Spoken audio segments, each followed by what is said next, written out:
Hey guys, welcome back to CLOWNFISH TV. This is Kneon. We're back from Florida. We were in Florida for a couple of days. If you catch the live streams, that's why we haven't done a lot of videos lately on news topics, but we're back. We're going to try to play catch up over the next couple of days. I know there's a lot going on with Doctor Who, with the Johnny Depp and Amber Heard situation, with Birds of Prey, Star Wars, a lot of different things that we cover that we haven't really had time to dip into. But I do want to talk about Doctor Who because the ratings really dropped off a cliff after last week's episode where they introduced what could best be described as the Retcon Doctor. You know, the ratings didn't pick up at all for this show. They've actually dropped even further. Further than I thought they would in a week. But Doctor Who ratings nosedive, worst since 1986. Again, I'm not 100% sure of the accuracy of this. I know Cosmic Book News is following the ratings very closely, and somehow it keeps getting picked up by We Got This Covered, a couple other outlets, even some sites that are defending Doctor Who have been pointing out that the show is pretty lackluster right now, that the ratings have been dropping. I mean, you can't really argue with numbers. Now, whether or not it's the lowest since 1986, I don't know about that, because we're going to talk about the numbers, and I'm going to look at Doctor Who Series 10, which I think has actually dipped lower, but we're definitely getting into pretty dangerous territory with Chibnall's version of Doctor Who, and it is not resonating with people. Even if you look at the US numbers, we're talking the audience has dropped off by 50% since it premiered last year with Jodie Whittaker and Chris Chibnall as a showrunner. So before we get into the video, please subscribe for more pop culture news, views, and rants. We're at about 92,000 subs, hoping for 100,000 soon, guys. We are almost there, probably another month or two.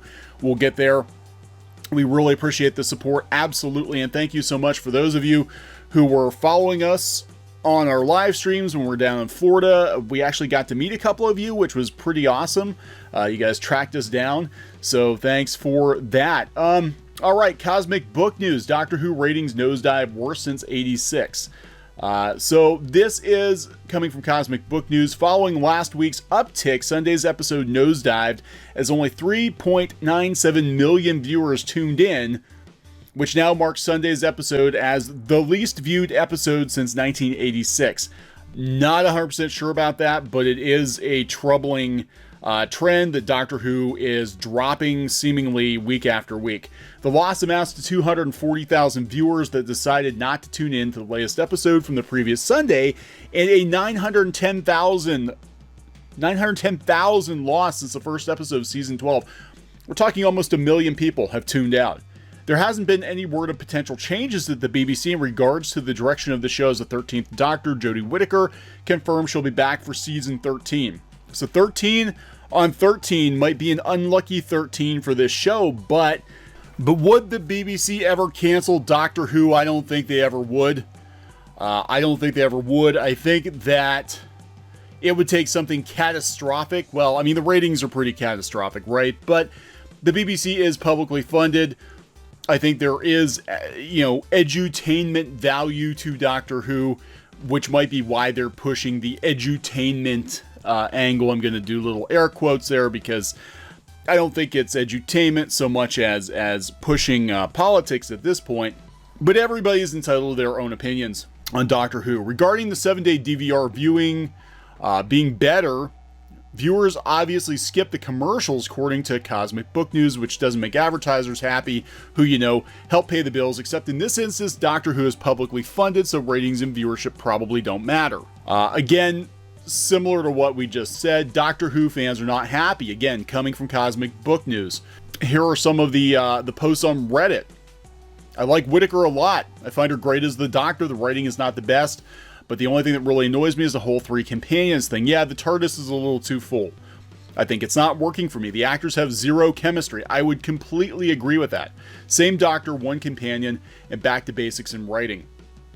That would be the best in my opinion. That might actually work. I would say if it was just Jodie Whittaker and Graham, or just Jodie Whittaker and Ryan, it might work. But yeah, there are too many people in the TARDIS.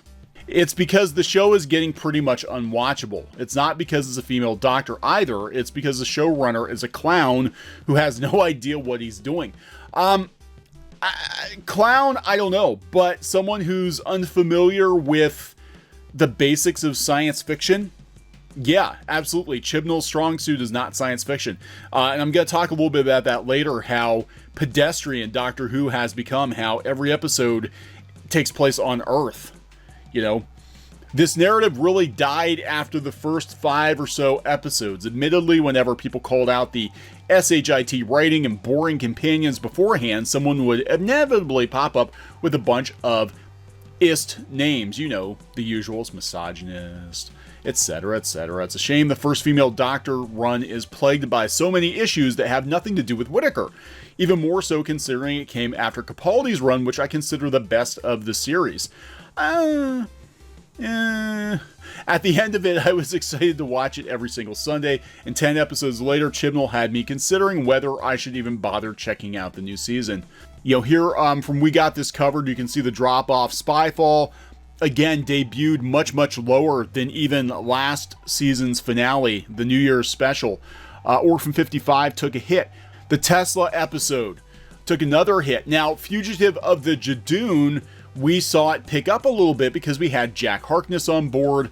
We had the Jadoon. It, you know, in all honesty, it felt the most like old New Who, I guess is the best way I can describe it. Felt like something that could have happened during David Tennant's run, during Russell T Davies, but they threw us a curveball and they threw in a retcon Doctor. And we're going to talk about that. We're going to talk about how it might have affected the show's ratings, because right after that we saw another drop off, pretty steep drop off down to the 3 millions, under 4 million, dropped under 4 million. The show is dropping regardless of whether or not the ratings are the worst that they've been since 1986. You could argue that, kind of, I guess. I don't really see it, but they are absolutely terrible. You know, here are the ratings for Series 12 from Doctor Who TV UK. You can see the overnights, you know, start at 4.88 million and continue to decline, other than the little bump on episode 5. And I think there was a steeper decline because I think a lot of people were put off by the Retcon Doctor. They really were not too thrilled with that. Compare it to Series 10, though, and we had some episodes drop down pretty far. I mean, we had Lie of the Land, 3.01 million. We had The Eaters of Light, under 3 million, 2.89 million. So, again, I'm not sure that saying the show is dropping to the lowest ratings since 1986 is completely accurate. It sounds to me like Series 10 actually had lower ratings, but that's just me looking at these numbers here. It's still not good. It's still not good. Now, these are the BBC America ratings, right? So just to give you an idea that over here in the States, Doctor Who is not doing that hot either. If you look at season 11, here in the States, you know, it debuted to 1.367 million, but it continued to decline. It did pick up a little bit on the New Year's special, but there absolutely was a decline. You can see it just kept dropping and dropping and dropping. Then we get to season 12, and it starts out, I mean, we're talking under a million right out of the gate. 0.790, 0.5, 0.4, 0.4, 0.5, 0.4. I mean, the ratings have basically been halved since last season here in the States on BBC America. So that's not good. Now, Doctor Who is coming to HBO Max. Season 13 and 14 have been confirmed. At least season 13 will have Jodie Whittaker and Chris Chibnall again. Maybe they can, you know, thin out the TARDIS crew a little bit, because I do think we have too many companions, you know.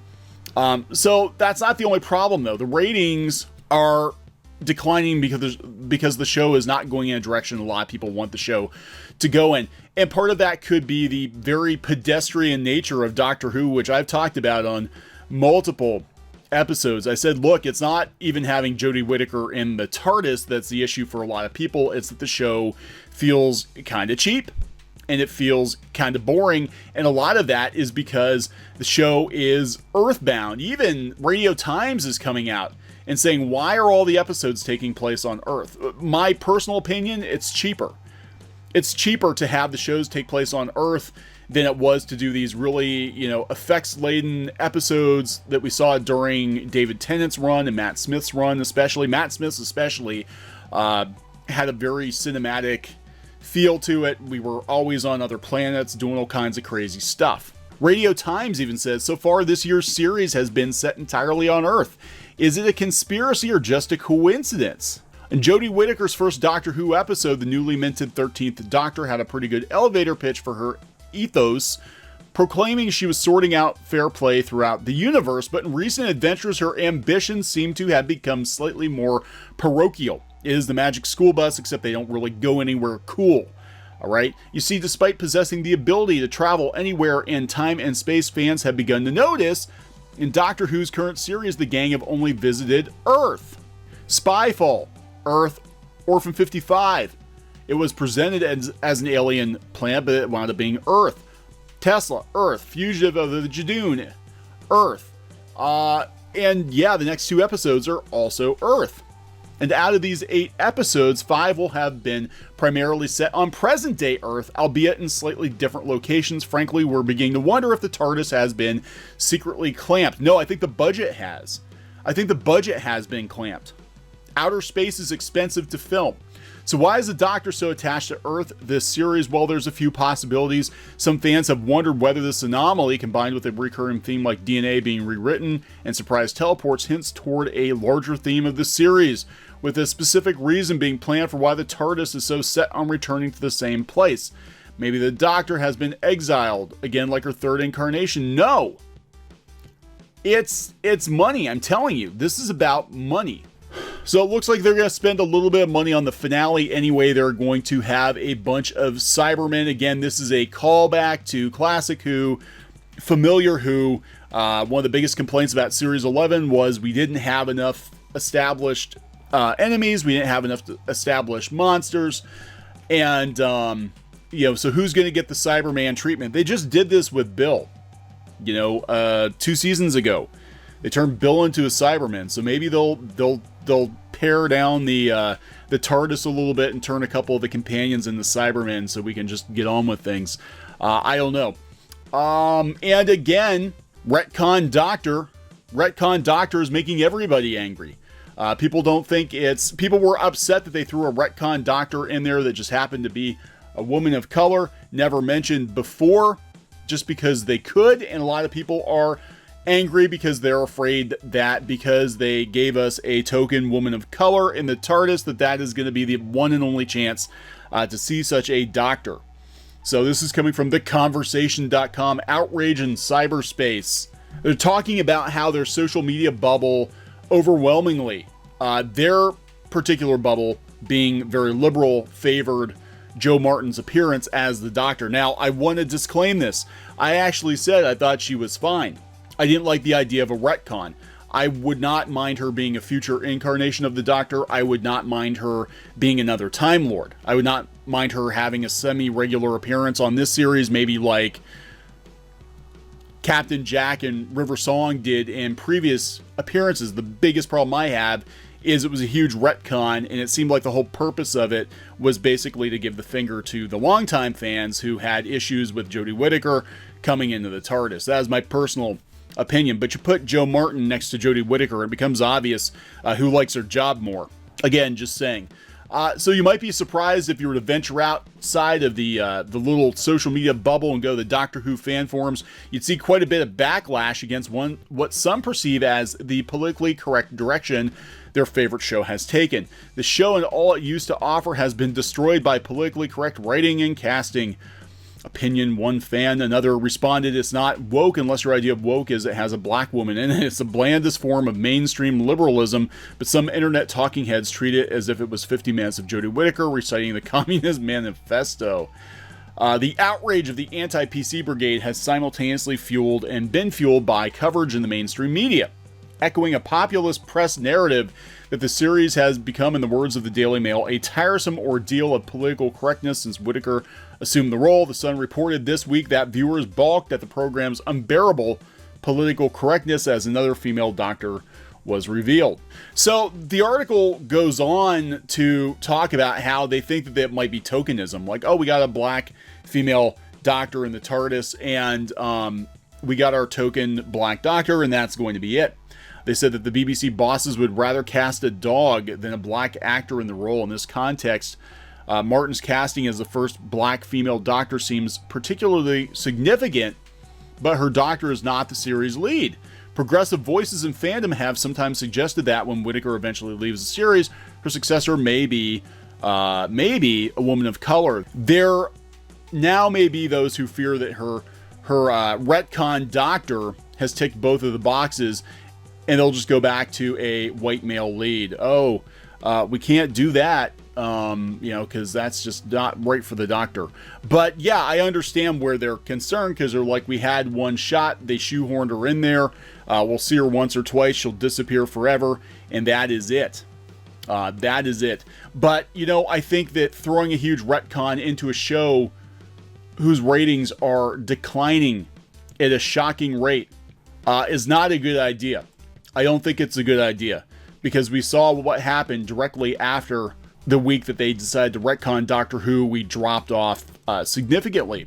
And I think it's going to continue. Unless this show gets really good really quick, I think it's going to continue. So we're going to wrap this one up. Please subscribe for more pop culture news, views, and rants. Bear with us. We're going to try to play catch up here over the next day or two. There is a lot going on right now. We just haven't had time to sit down and record edited videos because we've been on the road. But we will talk to you guys later. Hey guys, thanks for watching Clownfish TV. Please consider supporting the channel. Go to clownfishsupport.com. That's clownfishsupport.com. And if you want to join our community, go to clownfishtalk.com. That's clownfishtalk.com. Please subscribe, ring the bell for notifications. We will talk to you next time.